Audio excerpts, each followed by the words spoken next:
Welcome to a Chat with Heart podcast. I'm your host, Christina Martin. I'm here to help guide heartfelt conversations with new and old friends I've met from just being alive or touring my music around North America and other parts of the world. I chat with people I feel a kinship with and that I genuinely believe we can learn from. Our personal stories have great power to heal, influence, and inspire. All we have to do is show up for the conversation. If we just talk about it, we could shine a light, we could break a dark day. If we just talk about it, we can cut away, we can make a brighter day.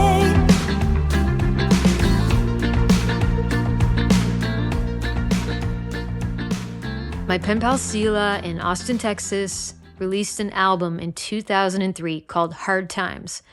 I always loved the song on that album, Hard Times Hit. It's one of my favorite songs. That's one of my favorite albums from the early 2000s. And you can check it out on streaming sites. Hard Times Hit. I find it comforting to hear songs that, validate kind of what's going on inside me. And this week, maybe this month, it's been hard on my head and physically because if I'm having a hard time, mentally, I carry that in my body. Things are good. My relationships are great. I'm healthy.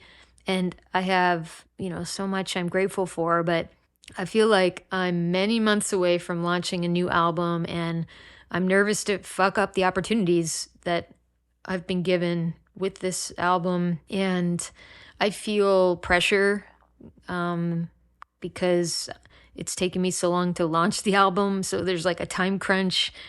I have to make important decisions, like that are it's just making me nervous. That's all. It's I feel the weight of it and I'm worried. I'm worried about what touring will be like at this particular time in history.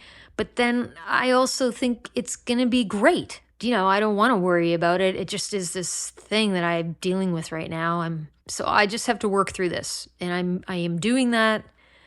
It feels very unsettling. I'm good though.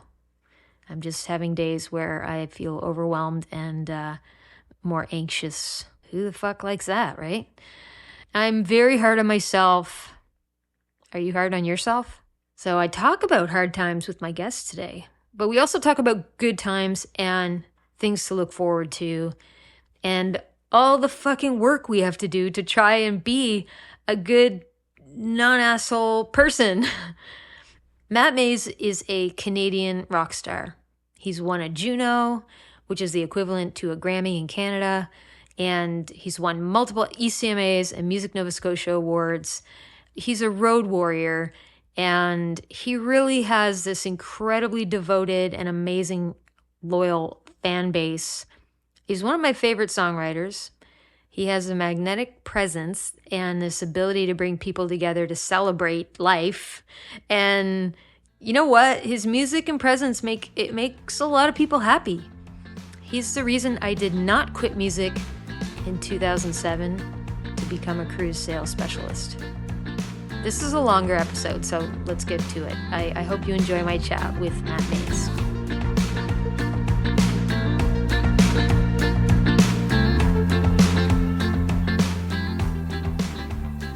Can you hear me? I can hear you. Can you hear me? No way. Yeah, hey, how are you, bud? I'm great. How you doing? Good to see you.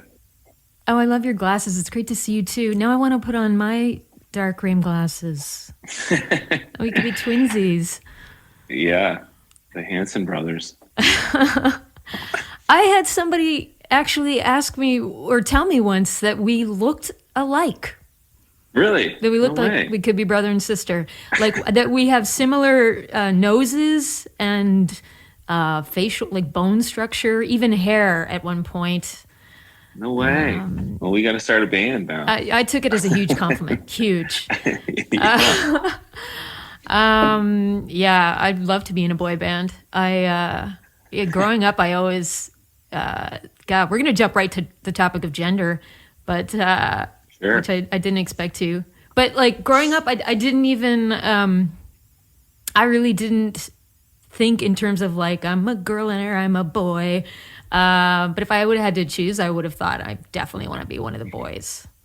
Right. I don't necessarily feel that way anymore, but for most of my life, it just seemed like, well, that's who's having all the fun and not being as criticized, you know? Sure. Sure. I was the only one, I think, that I knew that I would, in my circles of dude friends, that was like dancing to ABBA in their bedroom and knew a lot of the words to musicals and stuff, you know, not to generalize, but from where I was from, then none of my guy friends were dancing with me in my room to ABBA, you know, but Oh, it's I was.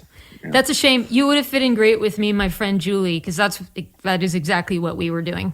And Yeah. yeah, that was we were drinking and dancing to ABBA and dreaming Yeah. of being in that band. Yeah. I dreamt of being an ABBA myself too. Yeah. Yeah. Yeah. I still do. I still do. Yeah, that would be great.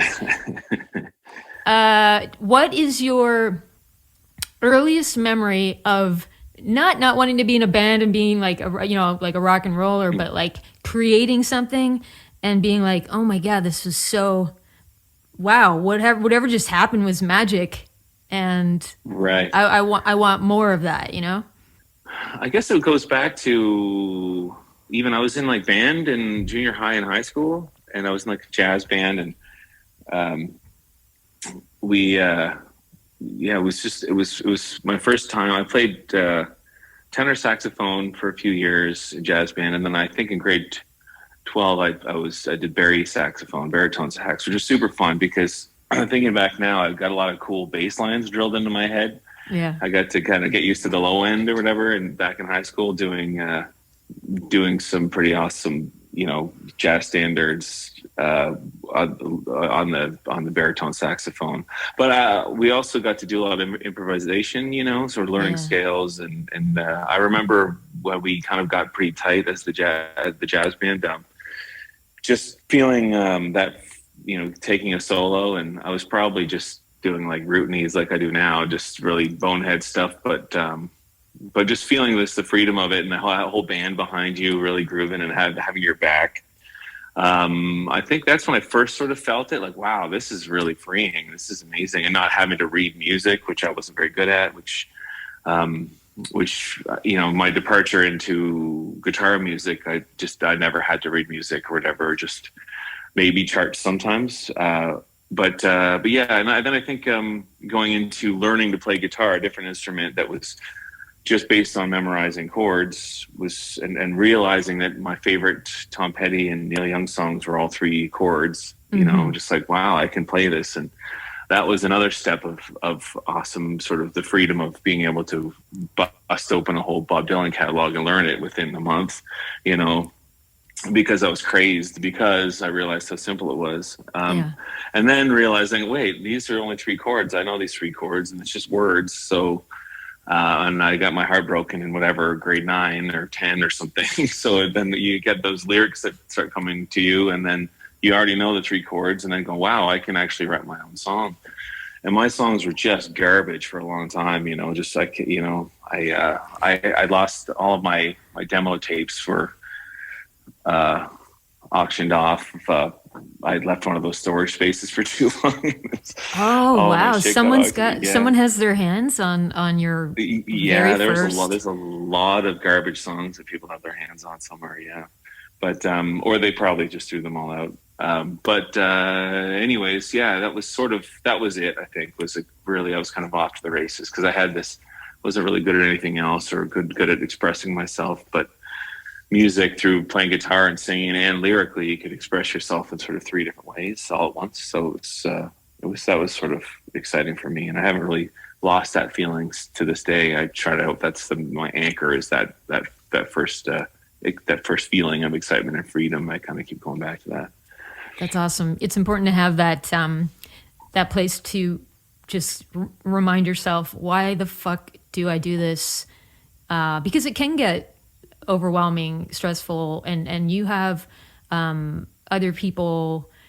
I'm sure they're absolutely supportive, but that feeling of like, geez, man, I've got other people counting on me. And now I'm just overthinking all this shit. I mean, I don't mean to project this onto you right now, but I'm maybe. No, I feel you. It's a part of it. It really is a part of it.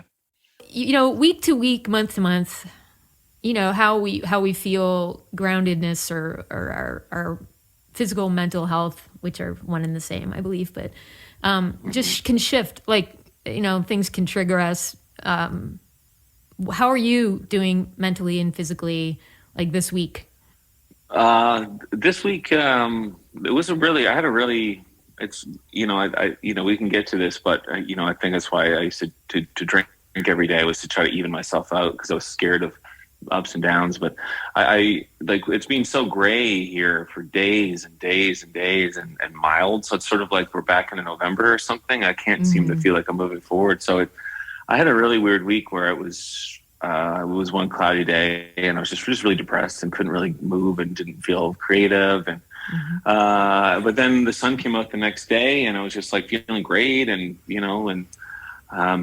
it's been really, really up and down. But physically I feel better than I have in, I don't know, a long time. I mean, minus getting older, just I've been, stronger than I've probably ever been in my whole life, just because I'm exercising so much. And I've do hot yoga about 4 times a week, 5 times this week and every day. And I'm just do lots of physical activity. So I feel really great. And like you said, it's one and the same, really, mental and physical health. I really find if I don't get out and get my exercise done that day, then it really, my diet starts going, because I tend to binge eat because I'm just like dopamine. And when I don't exercise, then it's just, I just forget about it, Yeah. So that really helps, but it's really hard to get up and go sometimes. Like, it's just, you really have to, I just stare at my running shoes for like an hour sometimes. And most times I just stop staring at them and go get something to eat. Yeah. But a lot of times I just put them on and go too. But it's constantly getting more comfortable. And, just if I go for a run, I used to get really mad at myself if I had a bad run. And it just being like, just really hard on myself. Mm-hmm. But I'm realizing that with anything in life, you really have to go easy on yourself, because there's something about the body and the mind that just has good days and bad days. And that's a really true thing. You're not going to have a continuous, the mentally healthiest people and physically healthiest people still have really shitty days mentally and physically, up and down. So, sometimes both your body and your mind are on a high and you have a great day.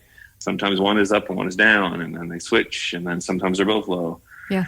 And you just have to realize that that's what's happening and just get through it. And without a doubt, sure shooting, the next day, one of them is going to be back up again. And, it's just, that's the way it goes. I mean, and it's the swing is way, way longer for some people than others, but it's just part of life. And dealing with it without assistance from, right now, I'm not on any medication or not drinking or anything right now. So I'm excited because I finally got in to get a psychiatric evaluation just to see. I'm pretty sure I've got ADHD. I'm sure everybody who's spent time with me and more than 5 minutes knows that I probably do. So I'm really excited to get tested for a lot of things that I could conceivably be medicated for, or do certain exercises to help. But right now I feel like just in a sort of limbo of it right now. And so I'm just staying sober and just doing exercise and trying to pay attention to just my habits and my daily actions and things I say and how I say them, and just trying to be a better person. That being said, once I do get this evaluation done, and I kind of get to find out, maybe why I've wanted to self-medicate for so long, or whatever, why I have certain afflictions, I think.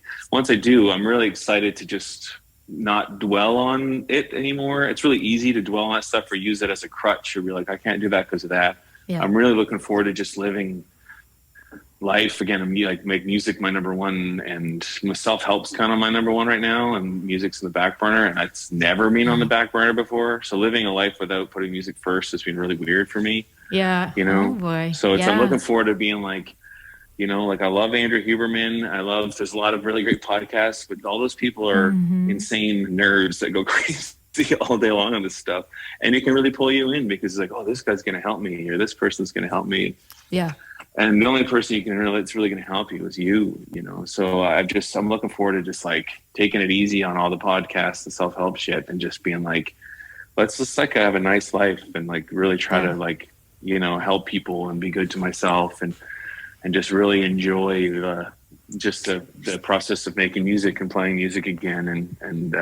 But right now I'm just sort of in the trenches of getting to that point, but you can't go around it without going through it, I think. So I've oftentimes sort of given myself a hard time and said things like, why do I have to spend so much time on figuring myself out or healing? Or like, I would get pissed. I'd be like, what the fuck? yeah. I get pissed at whatever the sources were, or myself. And then, you realize like, that isn't going to solve your issue. You do, like you said, you have to put in the time and do the work, just like you had to do to be, the highly acclaimed artist that you are. Most of my life I've been sober, but there in the entertainment industry, you have to learn how to say no, and that's really, really hard, particularly when you feel like you're kind of responsible for getting the party going, or people look to you to sort of, lead the sales of the beverages and the good times and the after party. And I'm curious, what are the positives of being sober for you? It's been like kind of an endless like gift, it's like I don't know, I've been sort of struggling with, looking back now, probably where I've been relying on alcohol for over 10 years now. It's sort of I think it got sort of a little more self-medicating vibe when we lost Jay, and I was I couldn't handle a lot of my own thoughts, and then just kind of getting used to it in my life, and then sort of, it's amazing how it's very I don't know, it's a very brilliant and, I don't know, cunning and baffling, as they say, disease that kind of creeps up on you and makes you think you're okay. And it's endless about how brilliant the alcoholism is to people. And so I convinced myself, or it convinced me, that I could kind of just use it when I wanted to. So I would take a month off here and there for, I could get sober for three months. And like, thinking back, like, do a dry January or sober October. And mad props to anybody who does that, to check in and whatever. But for me personally, when I did a sober October just to convince myself I could keep drinking. I would just do it to feel better about drinking. I didn't do it for, I would tell people I would do it to be, oh, you gotta just gotta, make sure that, I'm not going to, that's not a problem for me. I can quit for a month. But any brilliant alcoholic can take a month off if it means they can feel good about the other 11 months. Mm-hmm, you know what I mean? Yeah. So when I finally did, and I'm only about 2.5 months sober. I'm not very new to it. So, I mean, I'm just one day at a time right now. So I can't preach on it because I don't know. But I go to a meeting every night. I've gone to, I don't know, probably close to 70 meetings in a row, AA meetings, and they're just, I don't know, just learning so much about it all makes me feel so, just the basic knowledge of it all. It's just pretty simple about what's happening in my body and mind in a lot of ways, and it feels very complicated and scary if you don't seek out the help. So lately, I've been feeling very, I don't know, you just feel free and tranquil or something, and just being with the other people who are in the same exact state, and a lot of oftentimes much worse off than you, in some ways, addicts and addict too. But it's just being in that company and having a lot of advice and a lot of older people who have been sober for like 40 years coming and giving you advice and taking your sobriety just as seriously as theirs. Just since I've had that around me, it's not as big of a deal. It's like, oh, okay, it's a big deal, but it's also, I'm not alone in this, and this isn't as big. It's just not as big scary monster that I was ashamed of like I thought it was. It's just been, I actually really enjoy going every day. I can't wait, because as soon as I go into those rooms, it's just like this weight lifted off of me, and it's all like so many laughs and quirky people, and I'm getting to know everybody so well. It's been really great. So, and I take that to my, into my relationships and my day-to-day life, and it's all, a lot of the fear is gone. And when I play shows, I don't need alcohol to play shows. I never really needed it, because it's so much dopamine and serotonin, and it's just a flood of that stuff on stage, right? Adrenaline and all the good stuff. So when I play, I can just feel all those natural drugs better, which are way better than any other drug ever, right? So shows I always look forward to still, and I'm not bummed out about, I can't get drunk for the show. I don't get that way, because it's such a beautiful, awesome high that I'll remember. Yeah. And I'm in better shape for, and whatever. So it's been great. However, that being said, it's still a real struggle. It's still very difficult to, I really love good wine. I love margaritas and getting tipsy, and I love a good time, if anybody knows, right? So yeah, not being the life of the party and going back to being fairly, having anxiety socially a little bit, and way better than I used to. It's just, it's hard. It's hard to know that I can never drink again or never have a beer again. It's like a real loss of a friend. And that's why the whole one day at a time is a real thing. It's like, I know I can get through today. So I don't have to think about me never having a glass of Chardonnay again. It's just like, today I just won't, right? And it's like, my life is already in 2.5 months completely changed for the better. And I'm still patching up a lot of stuff, and that's also part of the journey. Is now it's just sort of, any wreckage I've made in the past, I just want to devote my life to fixing, or even I'll probably piss people off, or my partner off, or whatever, my friends, still to this day, even sober. But I have the toolkit to know how to make that go away with apology and amendments and things, right? So it's nice to have that going into the rest of my life, knowing I have a toolkit and a support system behind me of thousands and thousands of people around the world in my program who get it, So it's nice to feel way more freedom in my chest, really. It's great. Oh, the wreckage, saying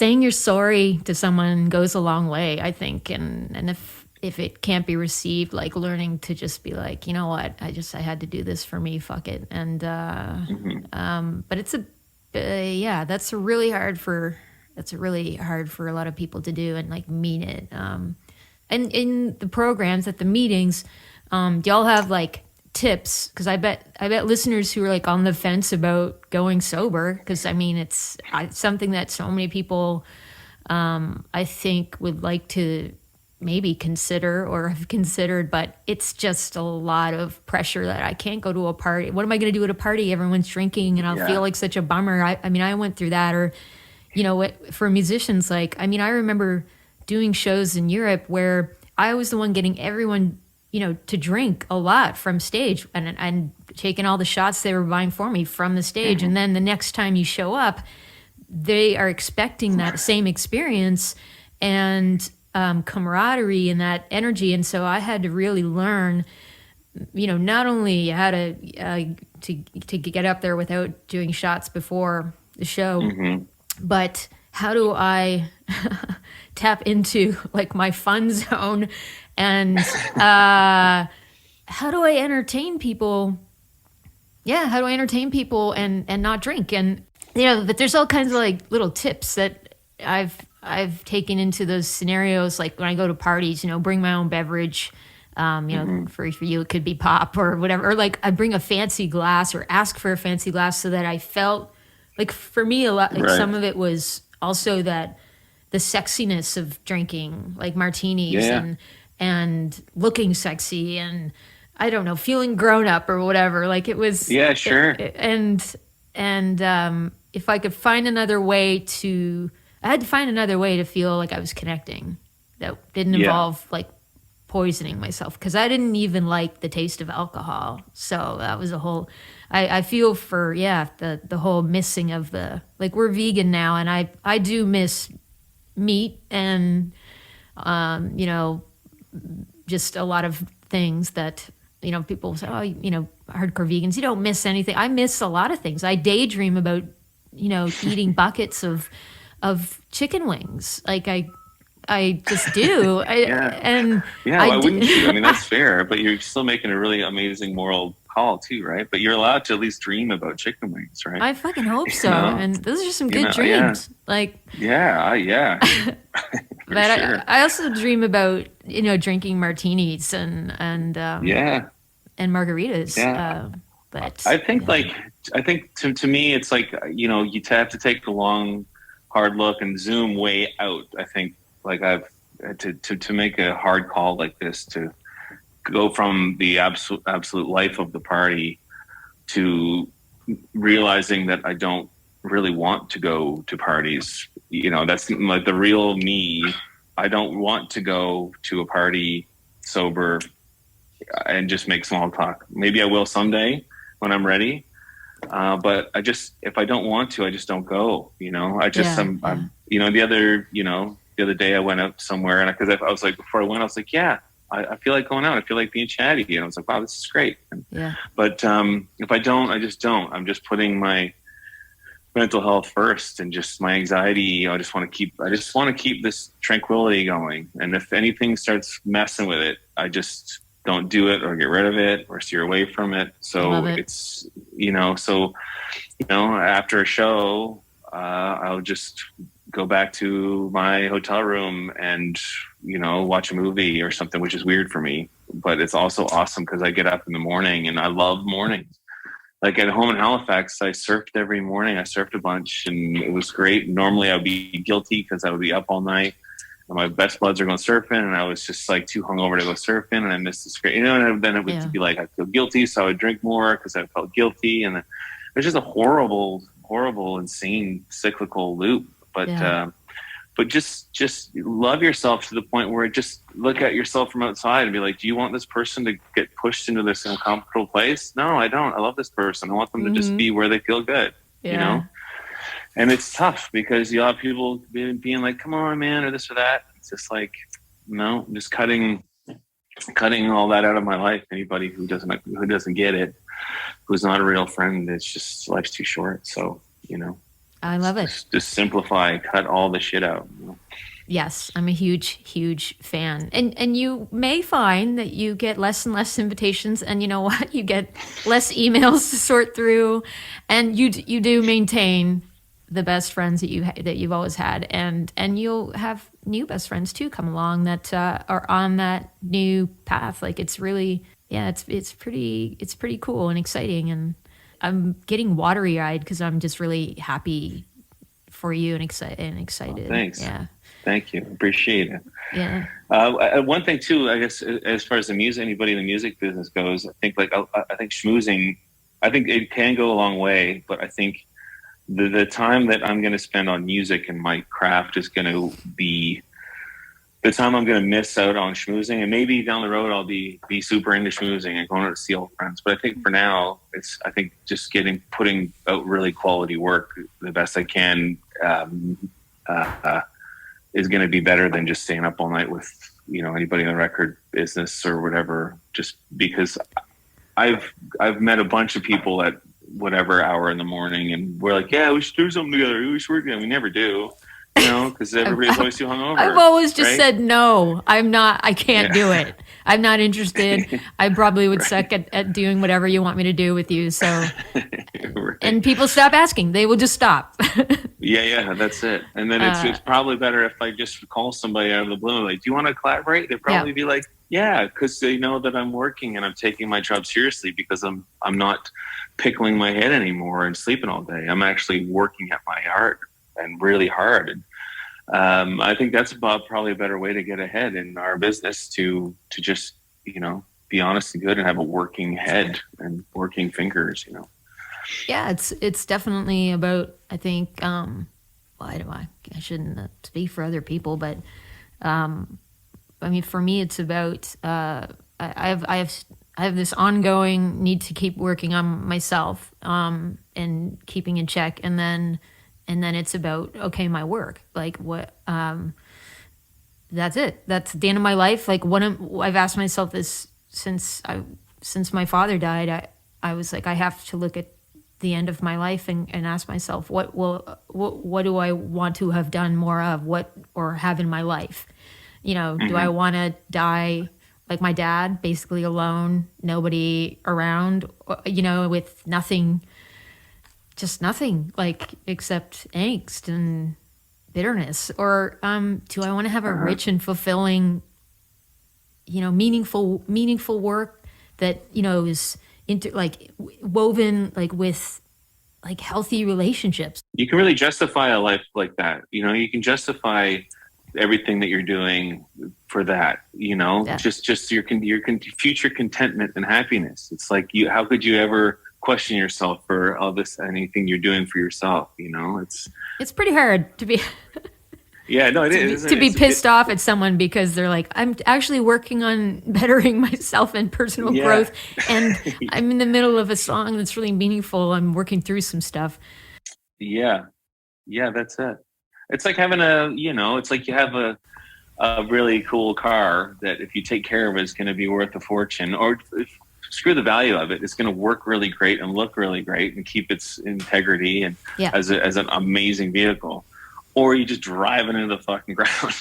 You know, like our car is halfway old in our lifetime, and it's like I want to keep mine polished and show and shine it for the rest of my life on stage and playing, but just as a car metaphor, I don't want it to rust it out into some gross parking lot somewhere or some field. You know, I want it to still run great and be a well-oiled machine as long as I can, you know. So and that's just a choice, really, you know. It's like and it would be very easy for this thing to rust out and turn into the way I've treated it. It's insane it still works. So I think that's the beauty of the body and the rejuvenation of things, that it's like I'm just so blown away by what a human body can do in a short period of time, and how it's just like, and it takes on its own personality, where I feel bad now after bouncing back the way it did.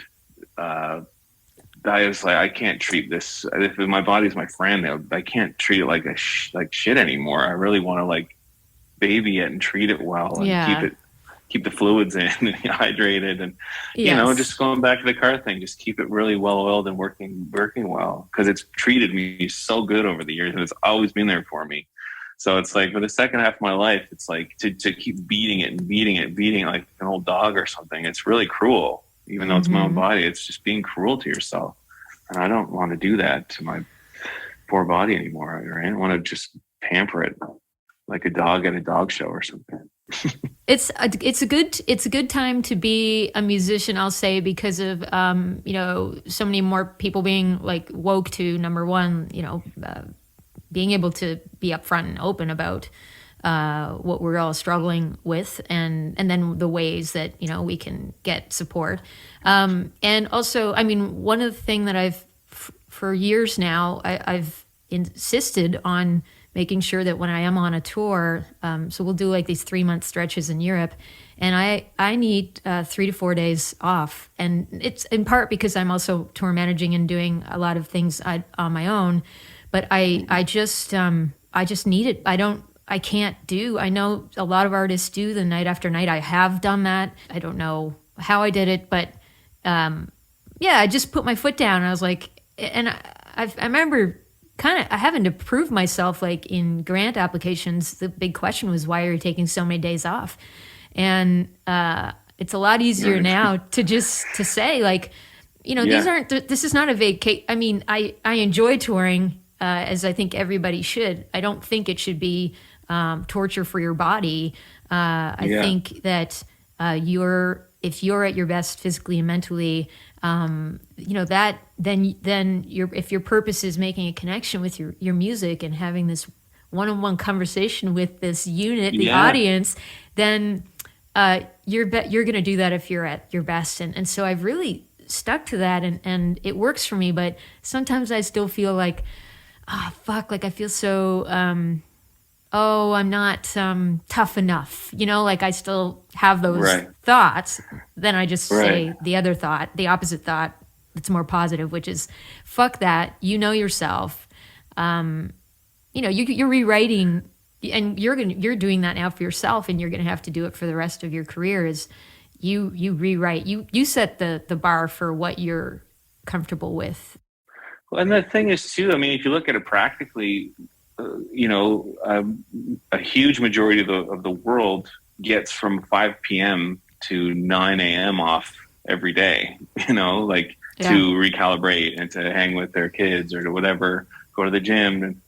But when you're on the road, especially, you know, power touring Europe, you got to drive, you got to check into the hotel, you're in a weird bed, you don't sleep right, you know, you're eating weird food, and you're tour managing and you're booking, and you're always working. So you have to, you know, you can't just do that and not burn out, you know. And if anybody doesn't understand that, then they probably haven't toured, I guess. But it's, you know, and if you're a serious entertainer, then you do 5 in a row, there shouldn't be anything left. You shouldn't be able to play a 6th show because you know what I mean? Like if you're doing it right, you should, you know, I don't know, like. I've been at your shows. You give it 150,000%.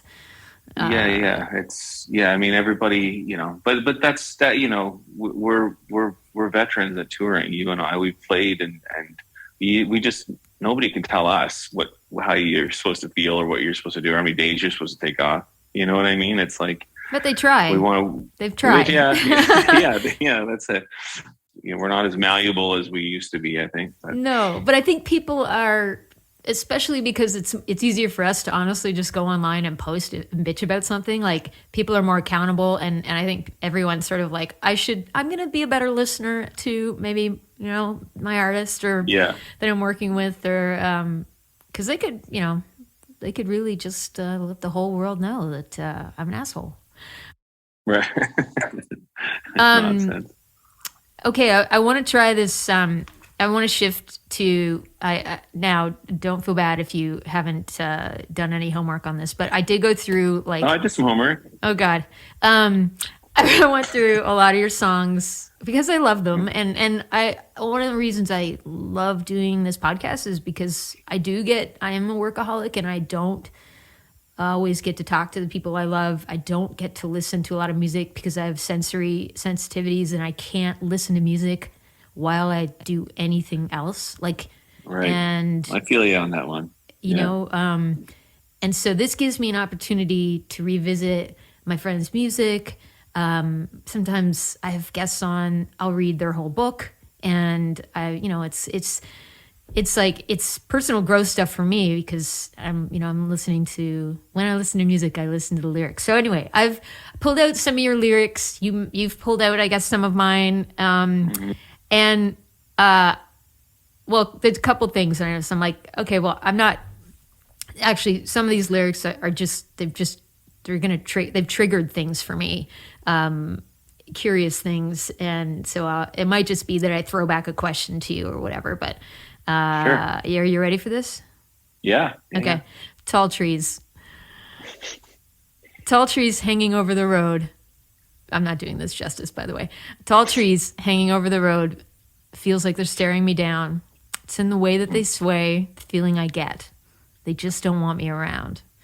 Okay, so this reminded me, every time I hear this song, this reminds me of the gnarled oak tree in the 1982 Poltergeist film, where the little boy is lying in bed and the tree grabs him from the bed, like breaks into the window, takes him and rips him outside. It's super terrifying. And my brother Alex, growing up, we had these giant oak trees in behind our house in Fredericton, and he used to have nightmares and about these trees doing the exact same thing, and it always gets me thinking about these super like paranormal sort of fucked up activities, because I had some serious night terrors for a large chunk of my childhood. So that's I love the song, love it. Great driving song. But it made me curious about whether you ever had any paranormal experiences in your life or night terrors. I had one. Oh yeah, Dale will tell you. I've had night terrors. He's helped me. Like I used to have a choking one. I used to wake up thinking I'm choking. I still do. I might be sleep apnea now, but yeah, Oh, Dale's did like fake Heimlich on me once, I think. oh God. Yeah, I've had him on the tour bus. I just want to save people, and I'm like holding bunks up that don't need to be held up. I've struggled with the night terrors through anxiety for a long time. Yeah. Uh, but yeah, but that lyric, I think I, I think I remember writing that lyric, and most of mine I don't. But I was we were in Chicago. We were playing in Chicago. And I was went on a walk by myself through Lincoln Park, and there's big tall trees there, and Yeah. and I don't know. I had that riff written and the song written already. I was trying to fill in some holes or whatever, and I don't know. I think it was like they were less haunted. They were just a little bit verklempt at Mm-hmm. the how being mistreated environmentally, how us humans are mistreating the earth environmentally. Sort of like I felt like they were, staring me down, like, like you're not doing your part enough. I Yeah. think I had like green guilt or something when I wrote it, and I felt like they were not as welcoming. Maybe that's just the phase I was in, because I was like, feels like they're staring me down, like that. Do something. Well, You we know, are in the petroleum business basically with, vinyl records and it's sort of yeah, hard yeah, to I found that hard to make the call. Like I've had those thoughts where I'm like, I can't print vinyl anymore. I feel absolutely horrible. How can I plant trees in my yard and say I'm doing something good for the world when I'm fucking right, putting right, records out? Like I feel like such a hypocrite. yeah, But then other days I'm like, I'm just gonna do this. I'm gonna do this. And I'm still yeah. gonna plant the tree. But whatever. Yeah, yeah, that's it. But I Uh, mean, going back to your haunted trees, if these trees are staring me down and talking to me, they're pretty haunted, man. Like, I think it works. yeah. They could be as scary looking as possible, really. If they were a cartoon, they would definitely look scarier saying Yeah. that than they probably did. So, but yeah, yeah, that's that one. Christmas Eve day. Okay. I fucking love because I hated Christmas for so long, and I was like, you will never catch me doing fucking Christmas holiday music. And then one year I was like, I got to get over this shit. This is a long period of time in the year that I am not well and making other people potentially miserable, and it's such a shame. So I'm gonna sit down, I'm gonna write myself a fucking Christmas song, and Make the Christmas song about that. I did. I think I did. Yeah, I did, and Okay, I have good. done 4 since. But Right. I love Christmas Eve Day. It's a great holiday song, and so the Nice. lyric is, "Will I get to see this Christmas Eve day?" Will you go ahead? I have a whole story for myself, but like you go ahead. Because I don't know what that Did you really. say, will I get deceived Christmas Eve Day? Yeah, what the fuck is the lyric? No, that's way cooler than what I can. Will I get to see you this Christmas Eve Day? Oh, That's the damn lyric. See, I it! like yours way better. You just call me when you need just a little bit of Yeah, just a little bit of yeah. That uh, makes the story way more interesting. well, that's Well, I can that's totally see how it sounds like that. Yeah. Old Mumble Mouth Maze does it again. That's I get I deceived. love it. It's funny because I had a pretty interesting Christmas Eve this year, and that lyric that's funny that because it applies way more when I get to see you. It's strange. It's funny how the song ghosts rear their weird little heads here and there in life, but that's interesting. Okay, I'm never going to hear it the same way now. I might have to just Maybe you change should. it. I think you should just start singing it that way. Yeah, at Uh, least throw one in there. well, I get to see you. That makes so much sense. Well, they both do. And right? it still applies to what it triggered for me. Absolutely. So, Right. I don't actually remember ever believing in Santa, like for reals. Like I always knew like my parents were responsible for all the presents. But 1 year we had to move in with my grandparents after my dad had disappeared. And so it had been 3 months, and he had growing up, he worked at home unless he was on a business trip, but like, you know, it was you know where your parents are growing up. Sure. Like, Yeah. so anyway, he had disappeared. We knew like that this was like, oh, he's actually gone. And then it was Christmas Eve. We were living at my grandparents'.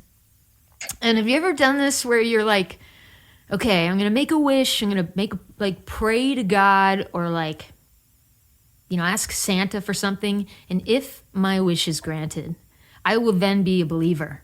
I will follow this religion. I tell everyone Santa, you know, is real. Like, have you ever, if just this one time, if you just get me through, have you ever done that? Yeah, sure. Yeah. And then you never do like become a believer anyway, even if the thing happens. Anyway, this Christmas Eve, my grandparents had this fake fireplace in one of the guest rooms. And there's like also a mirror from Prohibition days that opens, and that's where all the fancy booze bottles are. And I had written a little note to Santa and put it in this like fake fireplace, hid it, and asked, I was like, please, like, could you make my dad come home for Christmas?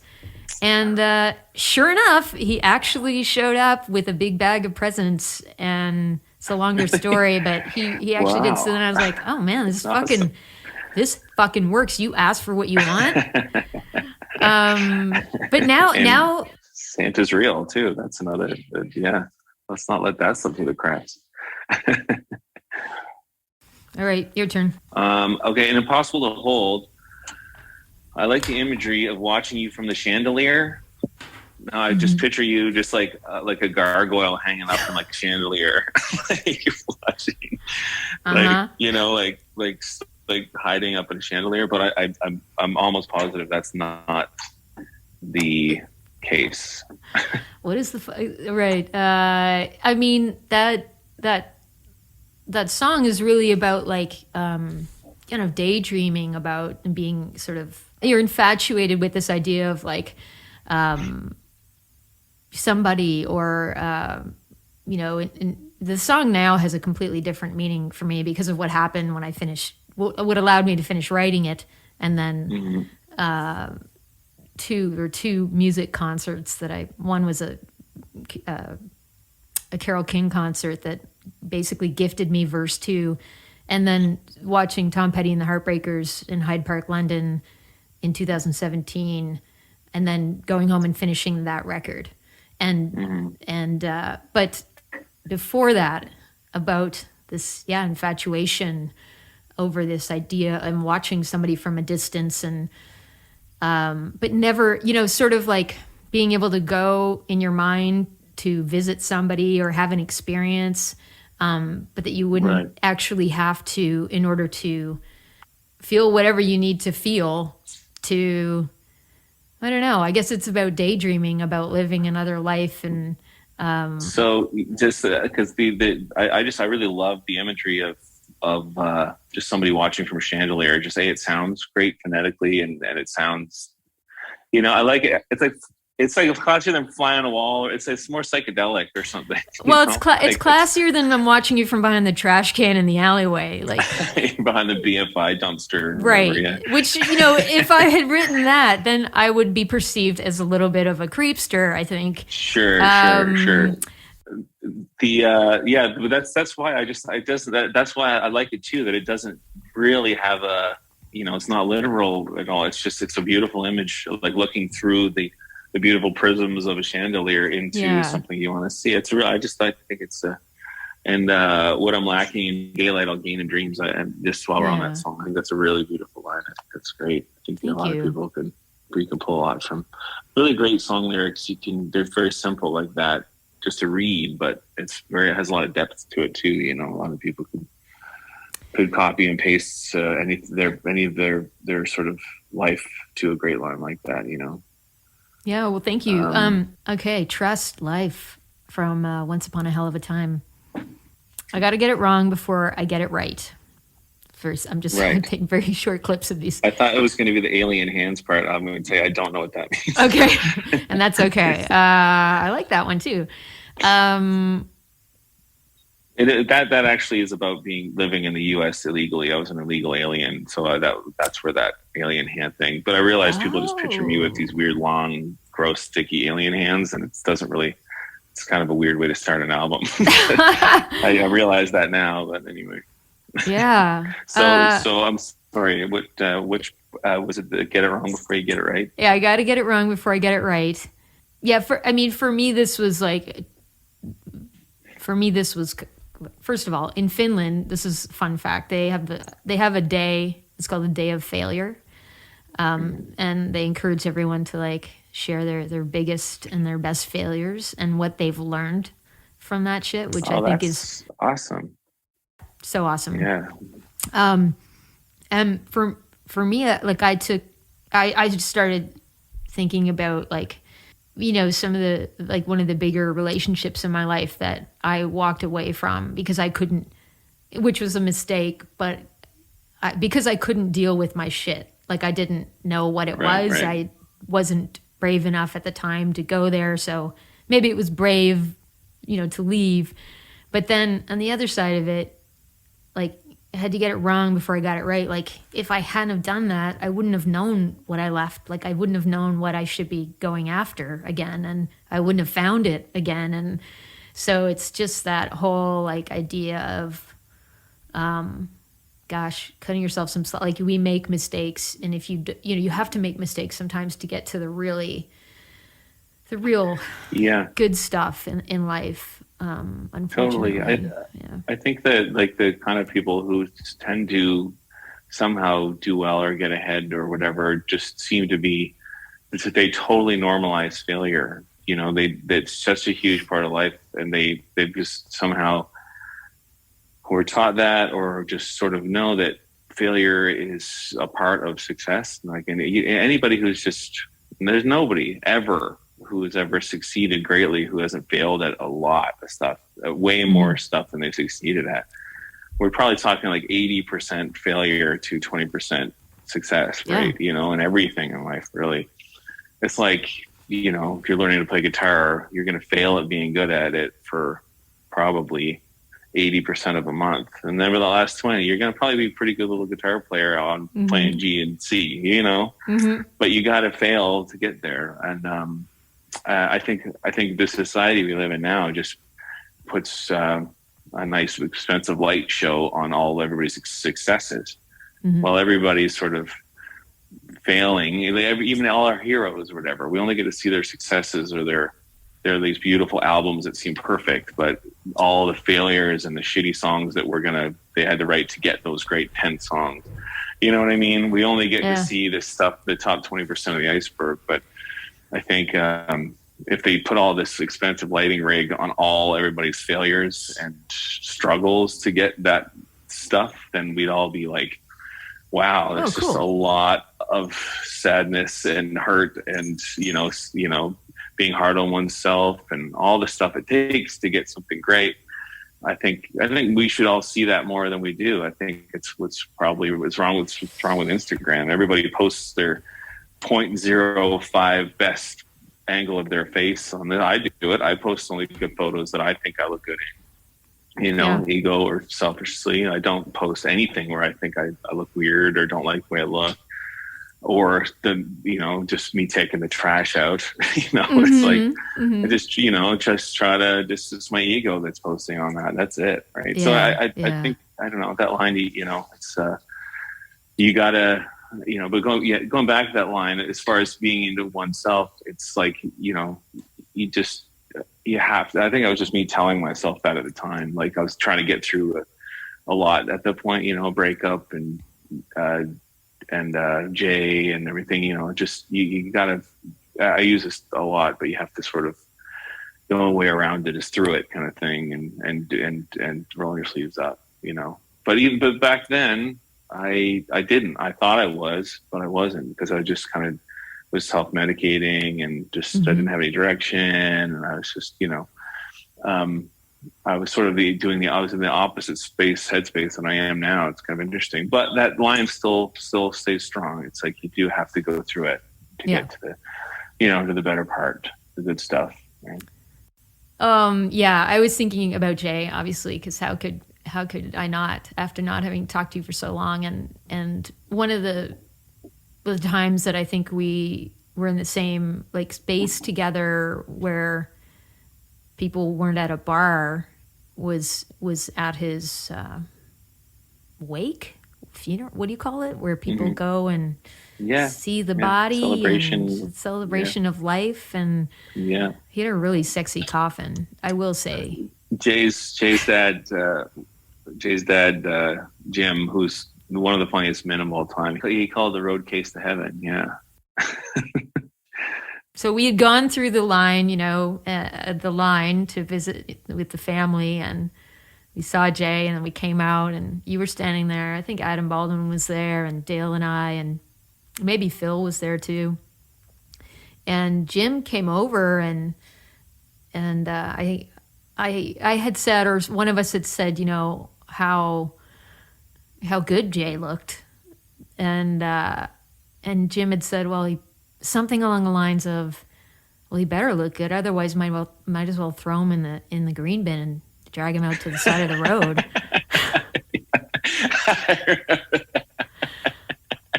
That's I mean, it really broke the ice. But Jim, he's so funny that he knew that he knew everybody was so worried about him and Nance that he was probably, I mean, that was just the stuff we heard. I mean, he was obviously hurting because him and Jay were so close, but he was so soft spoken, and he would just drop these bombs of humor. That's a classic Jim. I forgot about that. And Jay wasn't soft spoken, but he had that sense. He had a great sense of humor. He was very sly with his humor. That's for sure. Yeah. I have a best Jay Smith memory, but you probably have a million. But is there one that you care to share? Like a go-to that. There's quite a few. Well, Jay and I, we'd like to have a drink or whatever if we had a night off, and we were in Corner Brook, Newfoundland. We had the night off, and we were at this place that had a pretty extensive menu of wontons, and shit. And he I remember he was going through, there was they had different kinds of wontons, they had hot dog wontons, they had soy wontons, and they had Thai wontons, and they had nacho wontons or whatever. And he went back to the Thai wontons, and he goes, "Oh, I'm going to Thai wonton tonight." Oh shit! Oh my god! My favorite Jay pun. Thai wonton. Oh my god! That's in Taiwan. Anyways, but that was one of my. That's just a classic Jay. That's just entry level classic Jay pun. Yeah, I love it. So Faint of Heart, the lyric, "If we never met, we'd never be this sad. You don't have to forget what you never had." I took it as it made me think about the friends, the family that I've lost. I don't know if you were just talking about a girlfriend or a bunch of people or a specific person, but it's really hard sometimes being in a relationship with somebody, living with somebody, and especially it's supposed to bring out the comedic side of mental illness a little bit, which is, I know it's not a funny thing, but it should be. With two people live together with mental illness, it tends to be a pretty quirky relationship, and and you have to have some laughs about it. Mm-hmm. And that song kind of comes off like it's a bit of a heartbreaker, but I just kind of, it felt like the sort of lamenting melody and stuff made it sort of fit that. But I think there's a sense of humor with like, your love is not for the faint of heart. Like you're driving me nuts, darling, and then vice versa, but it's sort of like that Huey Lewis song, happy to be stuck with you or whatever. Mm-hmm. It's sort of, it's got that sort of intent, I guess, to the message, how it's, you're just driving each other crazy, but you just sit through it, and you're just, the love behind it all, it's much, deeper and, adhesive to both parties, that it's worth it. But there's those days where you just, where you're just not for the faint of heart. It's just like, you have to be strong to endure the relationship, and that I think that was a message I think I wanted to come off with that one, and just being so manic about it. Like the bridge is like the whole run of finding somebody, breaking up, getting back together, I've been through quite a few relationships like that, where you look back and it's like, what are you doing? Enjoying the insanity of it sometimes, just because it's exciting and, whatever. So, yeah. Dale and I broke up 4 times. He'll say 3, but I say 4. And after the 4th time, though, I was like, well, yeah, this is going to stick. This is, I'm in. This guy's cool. Yeah. You got a good one there. Oh my God. And I cannot go without mentioning that I really do credit you for you're the reason for a couple of things. But you're the reason I'm pretty sure I met Dale. Oh, that's awesome. And also, you're the reason why I didn't become a cruise sales specialist. I don't know if you know that. Do you know that? I remember that. Yes, I remember that. No, I remember we had a good long talk one time about like how hard this biz is, and but you have the stick-to-itiveness to do it all. So I'm glad you stuck to itness that it. Yeah, had we not had that conversation and you invited me into the echo chamber with Charles Austin, you were working on a demo and invited me in to sing along, and there was a great group of folks hanging out, as you always seem to have a cool entourage around you. And Dale Murray walks in, and he actually was supposed to be on tour with Hayden, and that tour was canceled because of an administrative mess up.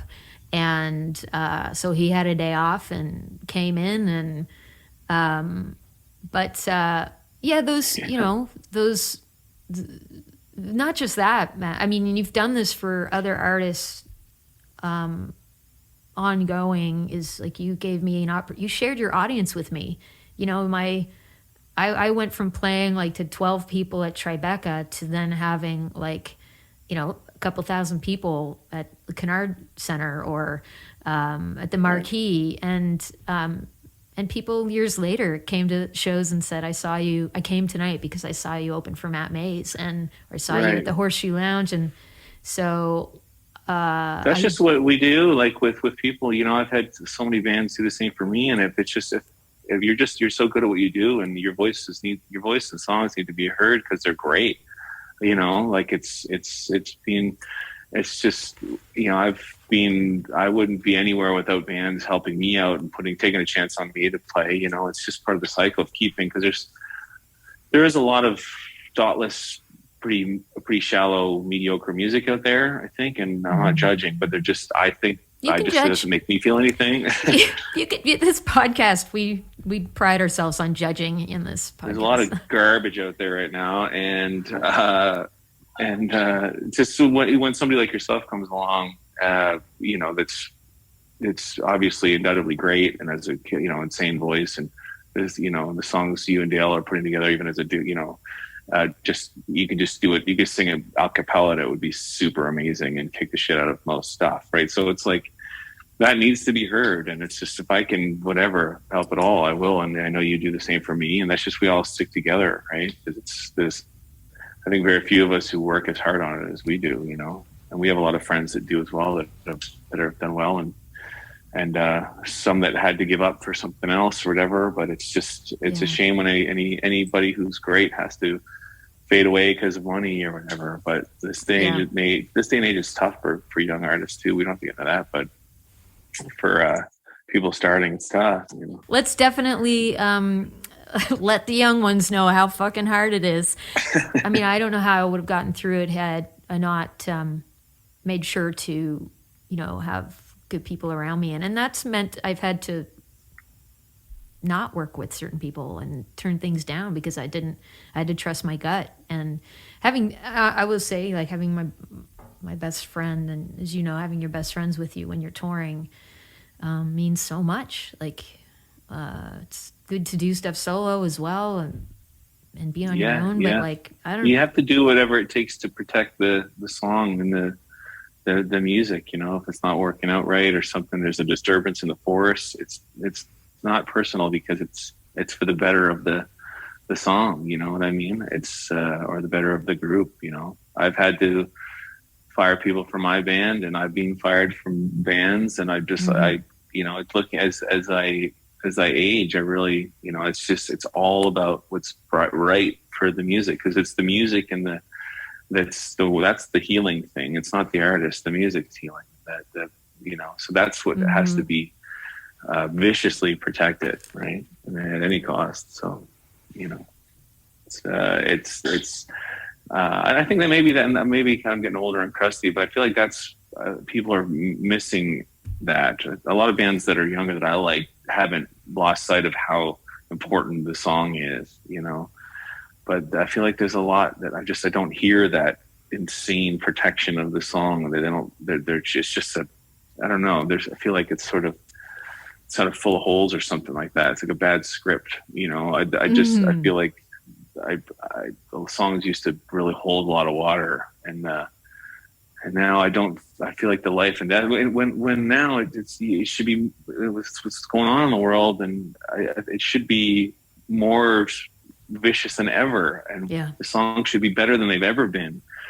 If it's harder to make it in the music industry, your songs should be even that much better. But everybody's staring at their phone, I think, these days, or whatever, doing a TikTok instead of listening to Townes Van Zandt or whatever, or ABBA, right? So anyways, that's my crusty man spiel. I know, it's okay though.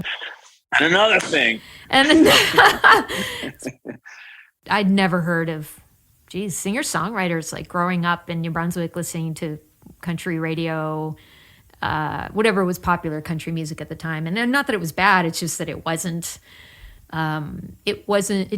like the same kind of storytelling singer-songwriters like Steve Earle and Townes and even like Lucinda, Patty Griffin, Sean Colvin. These are all I had to go away to discover. But then coming back to Halifax in 2020 or 2004 and going out to hear you used to still do the tickle trunk for even, after you had really gotten a name for yourself, and hearing these songs that, I'd heard in Austin, like at other people playing, and you were the only one, you were the first person I was like, oh, there's somebody who likes the same kind of music. We all found each other, like, Dale and Ruth and Gabe, and there's a very small group of us who were privy to that kind of, like, that scene and those artists, so you found the right group, because there wasn't very many of us back then, it was just a small circle of people who liked that stuff. But those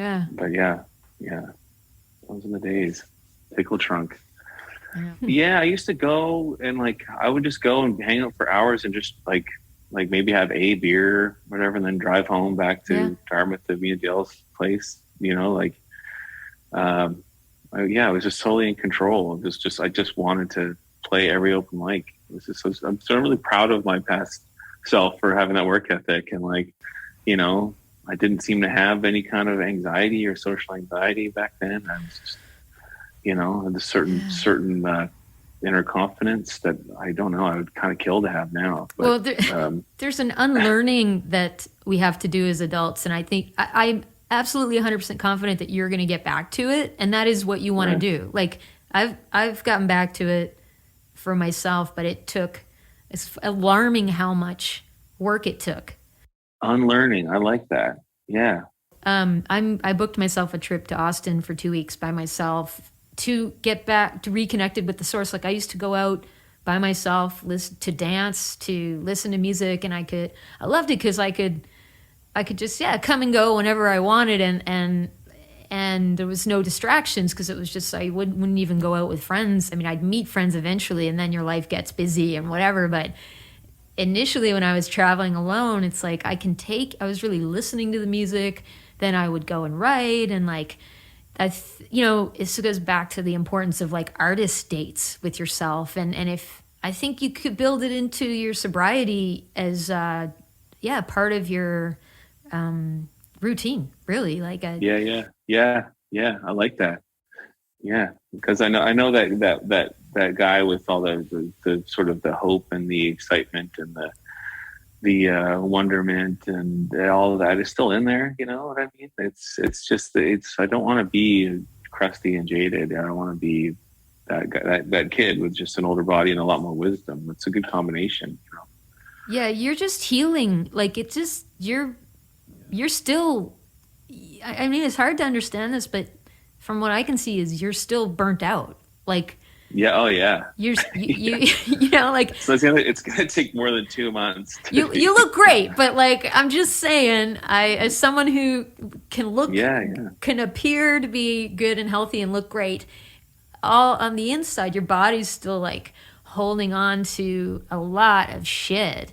And but as I said before, it's exciting to be on the path of healing, and you may never be healed. Just. Oh yeah, I know. I don't expect to. You know, there's a certain. You can't put all the toothpaste back in the tube. You know, as Jay would say, you can't turn a pickle back into a cucumber. You know. Good one. It's really good to hear what you're up to and just talk and not be in a bar and not be drunk. You know. Yeah, because now ideally we'll remember this, and yeah, it's really something, isn't it? There's something to it.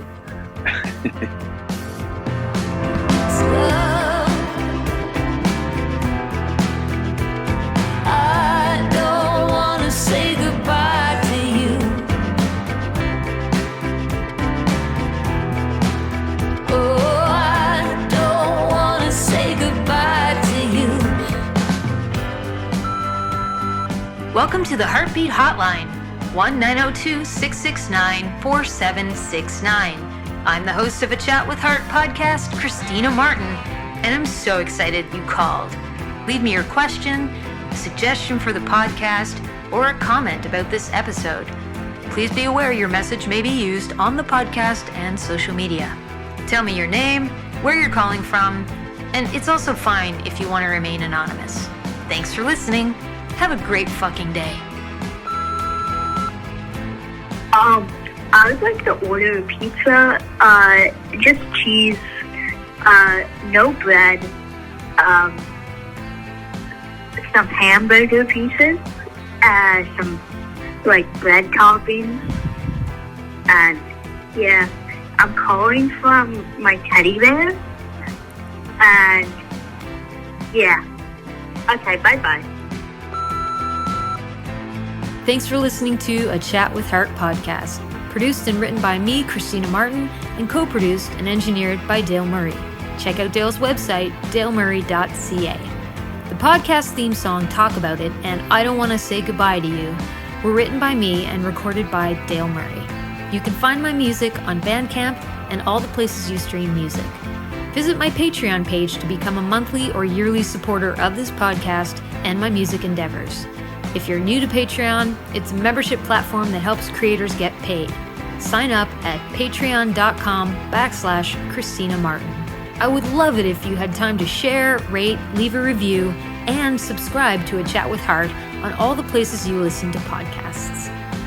Wishing you, my little heartbeats, a great day.